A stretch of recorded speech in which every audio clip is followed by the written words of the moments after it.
Hello everyone and welcome to my channel. My name is Crown and today we are going to have some more stories that I hope that you will enjoy. But before we start, it will be so much appreciated if you would subscribe to the channel, like the video if you enjoyed it, and maybe leave a comment down below. These simple clicks would mean a lot to the future of this channel and really reward the effort that I put in every day. And now, without further ado, let's go! First story. Get arrested for a DUI, cover it up, they want to run for re-election, should have remembered to renew your domain. One random weeknight nearly 30 years ago, my uncle was driving home from church with 4 of his kids. My aunt had just given birth to their 6th child, who was only 10 days old. So she stayed home that night with the 2 youngest. I'm told that my uncle saw the car speeding towards him and attempted to avoid collision by driving off the road and ending in a ditch. The driver was drunk and even though they weren't on the road, they were still hit head-on. The accident killed 3 of my cousins, my uncle and the 2 occupants who had been drinking in the other car. Only one of my cousins survived the accident, but she didn't walk away unscathed. She suffered severe head trauma she'll never fully recover from and spent about a year of her life in a wheelchair. On top of that, she had to relearn how to write, walk and talk all over again. One night, a couple drinks and 6 people died. This is the primary view I have when I hear about drinking and driving. That's my lead into my revenge story and has no personal relation to the target of my revenge. I am sharing a little history so you know my stance on people who drive drunk. If it wasn't clear, screw drunk drivers. Fast forward to last year. I'm browsing Reddit and see the story about a judge who was arrested for a DUI. The DA said he didn't have enough evidence to bring charges. A reporter showed him the police dashcam video, to which he stated during the interview if he had seen that video earlier, he would have pursued charges. At the time, he could still bring charges. No charges were ever filed, let alone dismissed, with prejudice and the statute of limitations hadn't expired either. It was clear this was an abuse of power and government officials covering for their own. All of this was established in a Reddit post that brought it to my attention. I did a little research of my own on this judge, found her Facebook page and a couple posts linking to a website. The domain for her website had expired. 10 minutes later, I was a new owner of that domain, which was also her full legal name. Since then, I've been using it to retell the whole story about her avoiding a DUI with a nice collection of all the news articles and videos I could find. Right down to the petition she filed to remove the arrest from her permanent record one day after the statute of limitations expired. I won't link the domain, but if you know of this person, you can find it pretty easily. I am not even in the same state as this judge, but I don't care. You drink and drive, then want to get re-elected in 2018? I'm going to screw with those chances as hard as I can. Next story. Karen tries to mess with special air service veteran. So one day I was busy buying groceries and the like. So I park in this one parking spot and not even 2 seconds later, this other guy pulls into the space next to me. I soon got out of my car, Hyundai Getz 2008, powder blue second-hand. This dude shoots out of his car and scrambles to where I am. Looking around in my car, he finds nothing wrong with it. His car was a Mitsubishi Triton, complete with front and rear pull bar. Something wrong? I ask him. No, I just thought I may have scratched your car. Sorry for that, just kinda in a hurry. This dude had the nicest attitude you'd ever expect from someone built like John Cena. But to me, he seemed like a teddy bear with muscles. I go about my shopping and he does the same, not paying any mind to the strange events that happened just now. So I finish my shopping and when I get to my car, I find I have been parked in by a silver Toyota Corolla, not the new one. I can see that the woman is still in the car. So I put my groceries in the boot of my car and tap on her window. Winding it down, she glares at me with the eyes of a typical Karen. "Can you please move your car? I wanna go home now." Well, you can wait. Didn't anyone teach you manners? I was now agitated at this point. I was not really the shopper type, but this woman just snapped at me as if I was a dog. I didn't wait too long as the same man was seen pushing his car to his car. The minute he got to his car, Karen sprang into action. Do you have any idea how long I waited? Karen asks him. "And you are?" I don't feel the need to tell you my name. Get out of this parking spot now. "Well, you can wait. As you can see, I still need to pack my stuff." You can do that later. I need this parking space. At this point, he was physically annoyed by how this Karen was acting. "Lady, firstly, who gave you the right to speak to me in such a manner? Secondly, I don't see your name on this parking spot. Rule of law, first come, first serve." I have been parking here for 2 weeks, therefore this is my parking space. Now move or I will move you. He scoffs and says, "I'd like to see you try."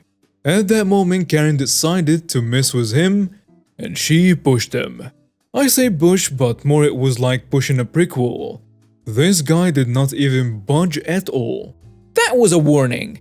Don't make me call the cops on you. A delinquent like you will not survive my wrath. She tells him, "Was that your best shot?" He asks amusingly. Like you can do better. "Very well. Let me show you my shot. And for your information, I'm a former S.A.S. At this point, he looked to see me standing there very patiently.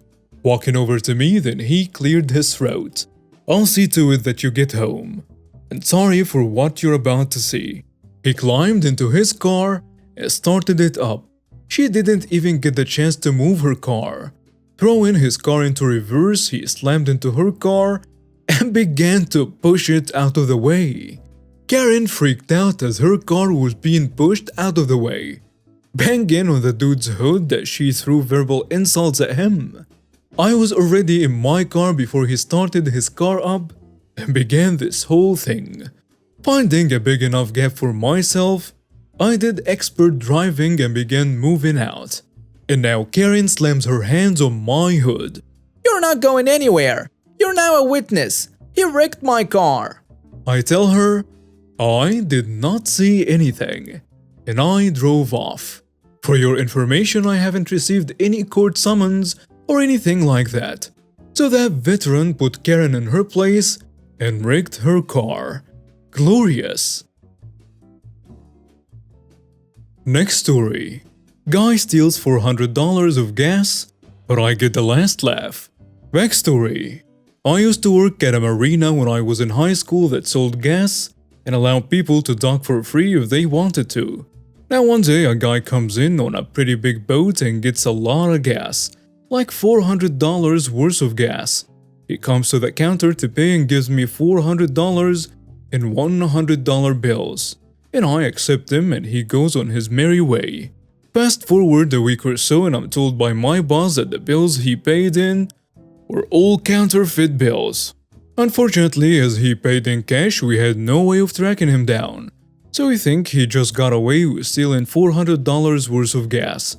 That is until this idiot comes back after about a month and a half, thinking he got away with stealing the gas. When he comes back in, I recognize the guy and tell my co-worker to call the police right away. However, I knew that this guy would just leave if I let on that I had recognized him and we had discovered his plot to get free gas. So I decided to pretend I don't recognize him. Luckily for me, this guy asks to dock the boat for an hour or so on our dock, and I tell him it's not a problem. Now it is policy to get the name and phone number of customers using free dockage, as well as asking that they leave their keys in the boat so that we can move the boat to a different dock if needed. He complies to all of the rules and leaves his boat, and he leaves his keys with me. After probably about 15 minutes of waiting, the police show up on the dock and ask my boss where the guy is. My boss tells them he just left his boat, but we have his number, and we can get him to come back to the boat and he then instructs me to do just that. At this point, I was angry at this dude for making me look dumb, for basically losing $400. So I call and tell him, "Hey, this is OP from Arena. It seems as though there is an issue with your engine and it seems to be smoking. For those that don't know boats that well, engines are very expensive. This one in particular was a 350 horsepower Yamaha engine, which is top of the line. So that man got back to that boat in record time. When he got back to the boat, the look on his face when he saw two cops waiting for him was just priceless. He tried to play it off and act like he had done nothing wrong, and that he didn't know why the police were there. But that was short-lived, as they arrested him and told him why he was being arrested. Turns out the guy had almost $2,000 in counterfeit $100 bills on him. What a jerk. Next story. Taking down Queen Karen, the president of the HOA. Okay, this happened years ago, 1985 to be exact. I was 45 when this happened, 81 now. So after my second retirement, I started doing property management. I bought this 2,500 square foot luxury home with the sole intention of renting it out. Now I didn't know how bad the HOA was, but when I became the owner I soon found out. This all took place in 2 years' time. Karen would literally have a problem with everyone in a neighborhood. Trash cans left out? Fined. Loud music after 10 p.m.? Fined. Yard sale without permission? Fined. Removing dead plants and replanting without approval? You get fined. It went on and on like this. Now the community could run for the HOA board, but the HOA board chose the president. 6 out of the 10 members on the board liked Karen, so she always kept her job. Her husband was in the medical field, so he made a lot of money. It got to a point too where she was called Queen Karen in the neighborhood and her dishing out HOA fines. Now I used to go in person to collect the rent, because the people that rented my house were good friends of mine. I did this for months, so I would park my car by the front of the garage. My friends and I were having some music on, but it wasn't that loud. Queen Karen came over driving her golf cart and said, "Excuse me? "Yeah?" You have to turn that music down, it's too loud." I told her that it was 8 p.m. and that music that's even loud can be played until 10. She wasn't having it and demanded that I do so. Now my friends and I kept the music going and we were enjoying ourselves. She proceeded to get angry and she fined me. Now most people will take the abuse and pay the fine, but not me. I went to the HOA board and contested the fine and won. From that point on, Queen Karen made it her personal mission to destroy me. She would whine and fuss about every little thing. I fought what I could, but I did end up paying for some of it. She also went after my tenants, which made things worse for me. I had to sit down with my friends one night to discuss the problem. When I parked my car, Queen Karen came over in her robe and said I have to park somewhere else. I did because I didn't want to start anything. We see her go back into her house and there was a man there that isn't her husband. We were being nosy and we came to the conclusion that she was cheating on her husband. Spoiler alert, she was. My friends and I told Queen Karen's husband. I'm sure he did some investigation because 3 months later, they divorced and he was moving his stuff out. Now gossip said that Queen Karen got nothing because she was the one that cheated and she didn't have a job, so she wasn't entitled to the money. From this point on, Queen Karen had a massive decline in the quality of life that she had. She sold her car and got a cheaper one and she adopted different dressing habits.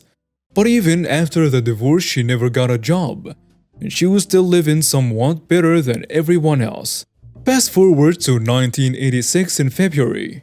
Queen Karen and the HOA have been giving out fines for every obscure things and increased monthly dues. Having trash cans out a couple of hours early or after the trash man left would result in a fine. Targeting people that had older or dirty cars goes on and on. Me and the other people in the community were sick of that nonsense that she and the HOA were bullying.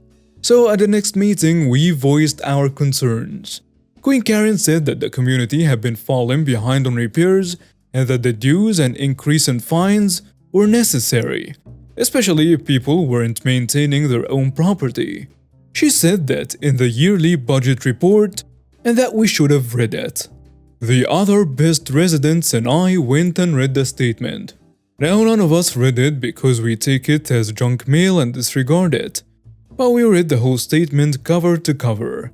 Queen had increased the HOA budget 15% and where that extra money was going remained unknown. We went over to her house the next day and demanded to know where the extra money was being spent, but she refused several times. She closed the door and went back to watching TV. We filed a joint lawsuit to find out where the money was going, and in June we found out. Cue the revenge. Queen Karen was living off HOA fines and dues. The increase is because she was running out of money. She still didn't have a job, so she embezzled from the HOA so she wouldn't have to get a job. She gets busted.